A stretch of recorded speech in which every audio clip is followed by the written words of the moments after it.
Good evening. Welcome back after a couple of weeks, and what a way to be back. It's wonderful to see all of you. Before I move on, as always, to the actual reason you're here this evening, thanks to the people who make it possible.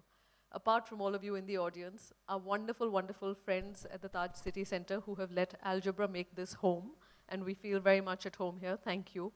Thank you, as always, to our first and most consistent, most solid partners, the Glenlivet. Even though we keep saying this, they're in the liquids business, but this is a solid partnership like few we've seen. Thank you very much also to our friends at Pepsi Black. Thank you very much to Fab India, and thank you to returning friends at Bajaj Capital.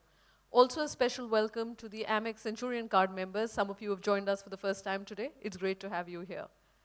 Before we move on to algebra, just a quick note. Many of you asked about Curio outside, and I thought we'd just take a minute to tell you more. You're aware we started something called Curio, which is an intellectual getaway, a series of ideas getaways away from Delhi, where you immerse yourself in a subject you may be curious about, but haven't yet had a chance to engage with deeply.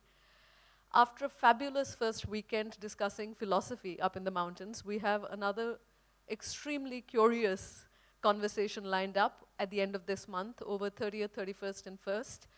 It's on Hinduism, but not Hinduism as we're talking in the public space today, not just political Hinduism, not just religious Hinduism, but Hinduism as a foundational way of life, the philosophy of Hinduism. What are the issues that truly grapples with? What are its ideas? What are its provocations? And we have somebody absolutely outstanding, a scholar of Hinduism, pretty much second to none in this country. Jyotirmay Sharma has written, he is on the fourth of what are all seminal books about the philosophy of Hinduism. He is provocative, he is rigorous, he has been celebrated around the world for shedding new light on various aspects of Hinduism. Some of the conversations we're going to host include order and chaos. Is that Hinduism's eternal battle? Truth versus ahimsa. What does Hinduism think of dissent and sexuality? What is the principle of karma in its original form? So there are fascinating conversations lined up over great food, great drink, great mountain views at Two Chimneys Gate here. Any of you who are interested in still joining us, we have a few places left. Please reach out to any one of the algebra team and we'll be happy to tell you more. Another quick note, Vishal's books are available for sale outside. We know you'll want this opportunity to get them signed. Please do make sure you pick up a copy in the break. And now I won't stand between you and absolutely fabulous first speaker any longer. For the rest of the evening, as always, to our resident sharpshooter and master of all trades at algebra, Shoma Chaudhary.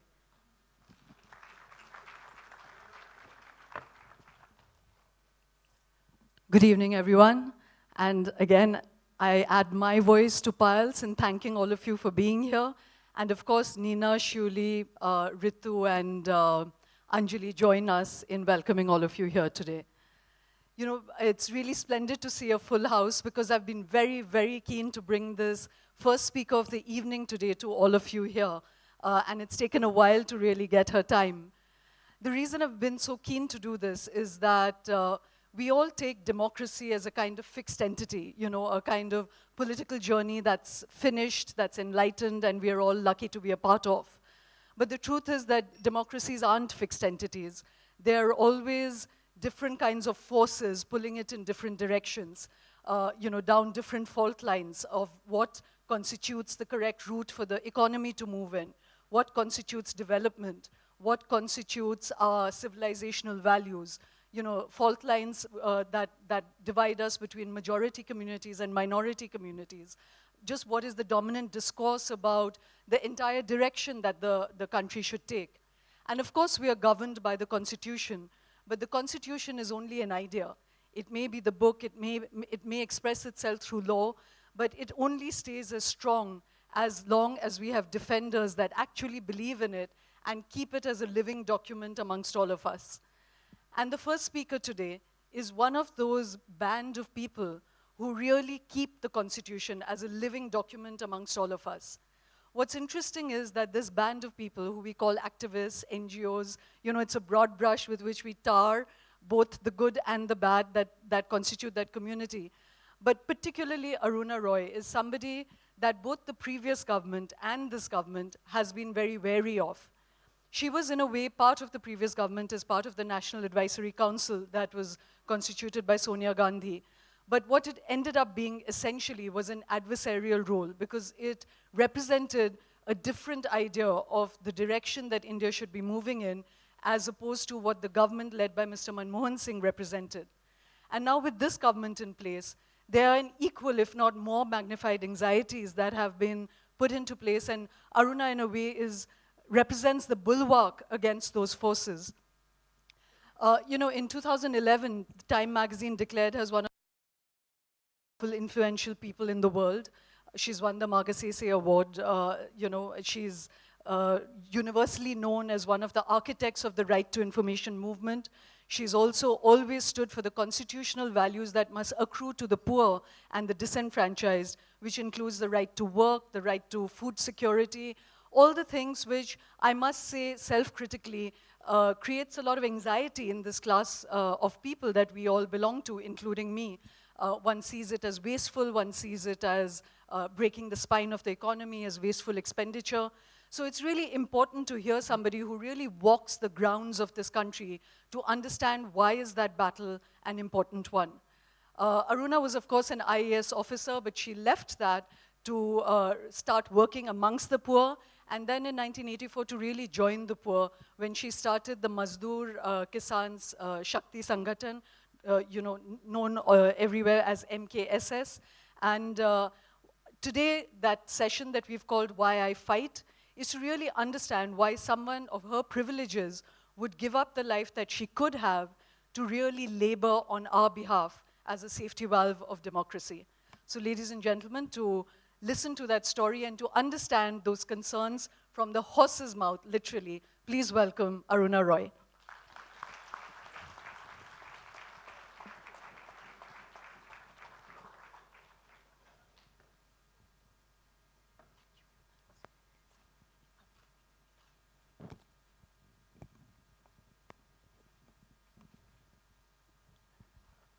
Aruna's just flown in last night from abroad where she was getting an award. She's also fallen down and hurt herself, and she has a viral fever.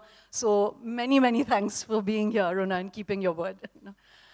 Aruna, I'm not sure how much of our audience is familiar with your work. So before I plunge us into, both the politics and the practice of what has constituted your life, will you first answer a very fundamental question, which is, why did you give up the privileged life of being an IAS officer, if I may call it a privileged life, and decide to really submerge yourself in the life of the disenfranchised in Rajasthan? I think privilege is, for me, a very relative definition. What is privilege? Is privilege being able to... Is privilege the ability to live a harmonious moral life where you don't feel threatened by your inner self every night, question yourself whether you've done something right or wrong, whether you've actually signed away something which should not have been signed away, whether you've been duped by your subordinate officers into taking a wrong decision. In my opinion, it was much more harrowing living that life than being without creature comforts. So I think it's all relative. And this question I've answered many different ways. I think it's the one question that always gets put to me. But I think it is, one doesn't get powerless by leaving that. Actually, one redefines power. And I think no one wants to be powerless. Let's be quite frank about it. As a woman, I want to be empowered. I fight for people's empowerment, so I don't want to really enter a life of disempowerment. But it's a question of how you see it. And I think best defined by a ex-batchmate of mine who once met me after many years, and some of them said, oh, poor Aruna, she's been living without creature comforts and this and that. He said, it's a debatable question as to whether it's more comfortable to sleep peacefully every night or to live with an AC in your room. So I think in a way, it's a relative issue, and I think for me, creature comforts lay in having a free conscience, a good conscience, and not having to worry about whether I was doing something wrong every single day of my life. So Aruna, I'm going to come back to some of the key concerns that have dominated your life. But before that, there is this sense now of, as I said, a kind of escalated anxiety about the direction that our country is taking. And of course, that's not a singular position. There are others who are very hopeful about the direction this country is taking. In the introduction, I mentioned that in some ways you were very adversarial with the previous UPA government and the direction that that was taking us. Today we have the NDA government led by Mr. Modi. You have always been on the ground fighting constitutional battles. Are you today in any way more worried about what the direction this country is taking under this regime than you were, say, under the UPA, and why? And secondly, I'll zero in on Rajasthan, after you've answered that. See, I don't think I've lived all through independent India. I was born just a year before we got independence.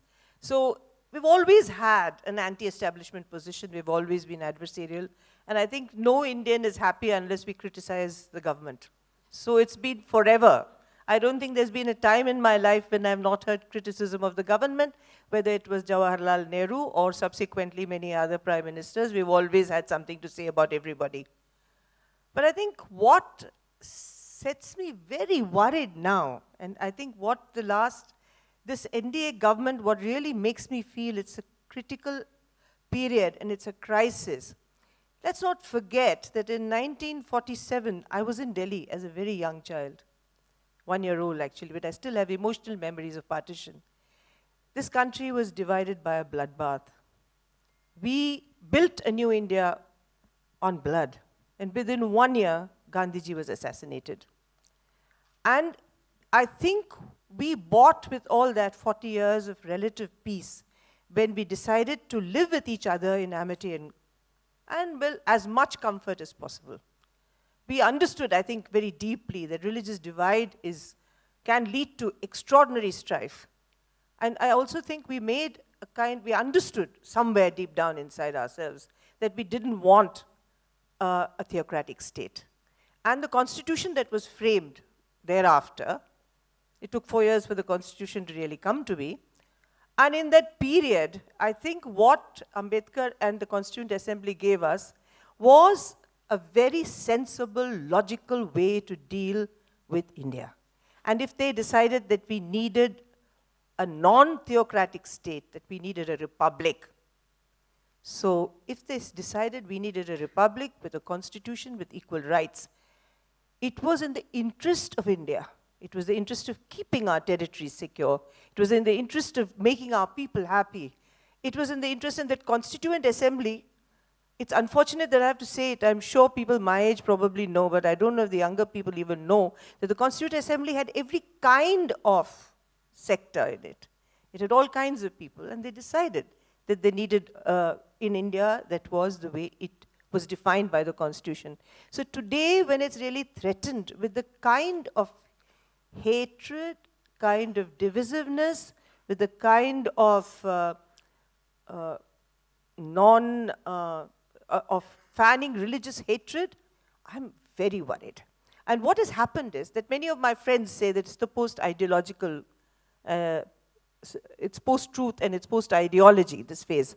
But what it has done is once you strip a country of an ideology or an idea based not on what some people say, but on a piece of paper logically worked out like the Constitution, you really dismantle the oneness of things. So what we see now is the emergence of conflict, of identities at levels unimaginable to India. I have been going to Maharashtra, of course I'm in Rajasthan, I go to Tamil Nadu, and the kinds of caste groupings that are coming about now, and the kind of politics that they are playing within the democratic frame is really frightening. I think, for me, therefore, it was very, very important that we of the state. So why was there not immediate action taken against that lynching? Why was there